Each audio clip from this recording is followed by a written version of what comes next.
So I was lucky enough to get access to Counter-Strike 2 and realized that unlike CSGO, CS2 doesn't support DirectX 10. And that's kind of disappointing. CSGO had very low system requirements and a lot of older cards could run it well. Which got me thinking, what's the oldest graphics card that can playably run Counter-Strike 2? To find out, I've gathered a collection of older GPUs ranging from 2008 to 2016. Some of these GPUs were powerhouses, while others were little more than display adapters. But how well do they hold up in today's gaming landscape, and should you buy them? For the test system, we opted to use a ProDesk 400G1 featuring an i7-4790 processor, 16GB of RAM, and Windows 10 running on a SSD. The 4790 is by no means a modern CPU, but it's still a beast, and I recently did a video highlighting its capabilities. I ran these tests with the lowest settings and Fidelity FX set to performance in both 1080 and 720p. Overall, the performance was a bit worse than I expected. Some, like the 7950, managed to get 145 FPS, while others only got 11, and if your card can barely play CSGO, it won't be able to run CS2. But what did this performance actually look like? Well, I began with the newest GPU and worked my way backwards, starting with the GT710. There were a few different versions of this card, but it initially came out back in 2016 and was little more than a display adapter. This EVGA card has the GK208B processor paired with 2GB of DDR3 VRAM, but some more powerful versions are available. With the aforementioned settings in 1080p, it only got 31 FPS and a minimum frame rate of 12. Dropping it to 720 did bring the average up to 51, but with all the visual sacrifices, the game wasn't really enjoyable in 720p. Then was the Quadro K600 with 1GB of DDR3 VRAM, which performed much worse than I anticipated.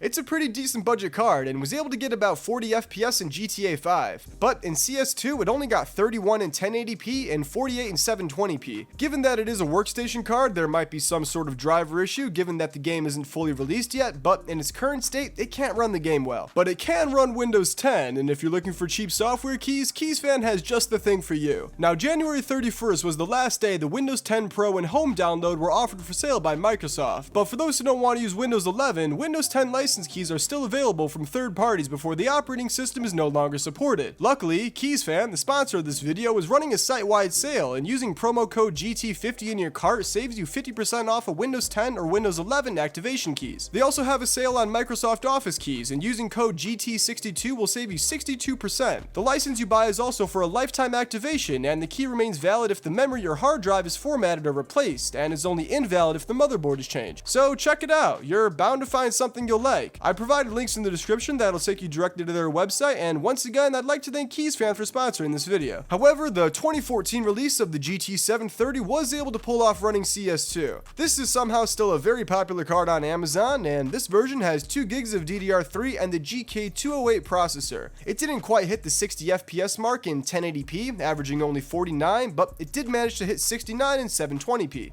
I also want to mention that the screen tearing you see wasn't actually this bad, and none of these cards really spat out torn frames. My capture card is just kind of a piece of shit. The game was sorta playable, but it looked horrible in 720p and can't offer a competitive experience. The GT635 was an interesting case in that it performed better, but also worse. It's more of an obscure card, and I'd be surprised if you heard of it, but in 1080p it got an average of 46 with an average of 75 in 720p. So in 1080p it was worse than the 730, but was better in 720p, which I assume is due to it having half as much VRAM. Afterwards was the HD 7950, and if you're still using this card, there is no reason to upgrade.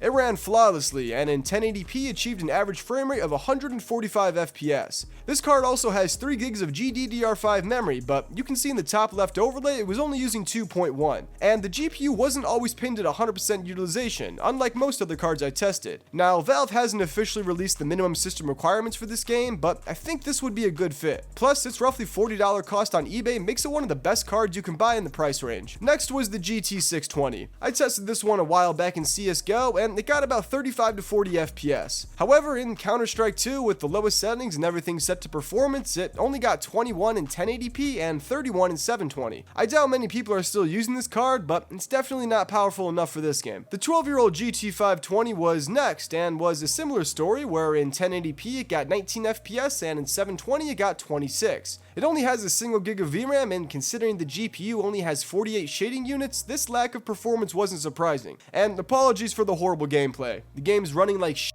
and I'm only Silver Elite. Next was the AMD HD 6450. It couldn't run CSGO when I tested it, and it sure can't run CS2. It only got 11 FPS in 1080p and 17 FPS in 720. Honestly, I knew this card didn't have a shot at running this game, but I wanted to see it suffer. I mean, try its best. Luckily, AMD's 2010 release of the HD 6950 was able to run CS2 very well. This was the second fastest AMD single GPU graphics card of the HD 6000 series, and was once a high-end installment. It does only have 2 gigs of VRAM, but its powerful Cayman processor makes it surprisingly capable in modern games. I didn't test this one in 720p, but in 1080p it got an average frame rate of 97 FPS with low frame times and virtually no stuttering. It's more than enough to play this game with, and you won't have to upgrade it to play Counter-Strike 2. The last card I was able to test was the HD 5750 from all the way back in 2009. It only has a single gigabyte of GB DDR3 VRAM, but was able to get an average frame rate of 55 FPS in 1080p. Let me rephrase. This is a 14-year-old mid-range graphics card with a single gigabyte of VRAM, and it's running the game well. The frame time did occasionally spike, but for the most part was very consistent, and considering the age of the hardware here, this was the most impressive benchmark. I also tried out the GeForce 9500 GT and the GTX 285, but both of these cars ran into DX level issues due to not fully supporting DirectX 11. The 285 once got about 45 FPS in CSGO, so it might have been able to run CS2, but it's held back by its lack of support for modern graphics APIs. Now, Counter-Strike 2 isn't fully released yet, so the performance is definitely subject to change, but in its current state, the oldest GPU that can run it well is the HD 5750. It did only get an average of 55 FPS, not quite that ideal 60, but it's close enough for government work. The 79 and 6950 were able to perform much better and left their competition in the dust, but the 5750 is a great example of an ancient GPU that somehow manages to pull off modern gaming. Additionally, the HD 5850 was released 1 month prior to the 5750.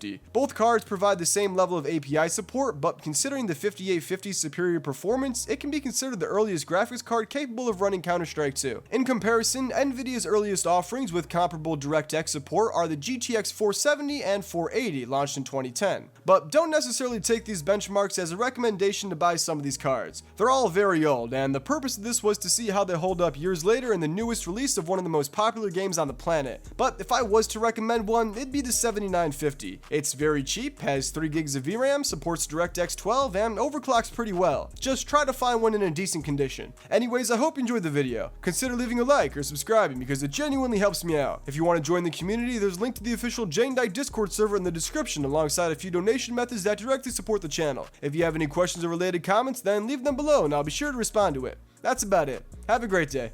Bye.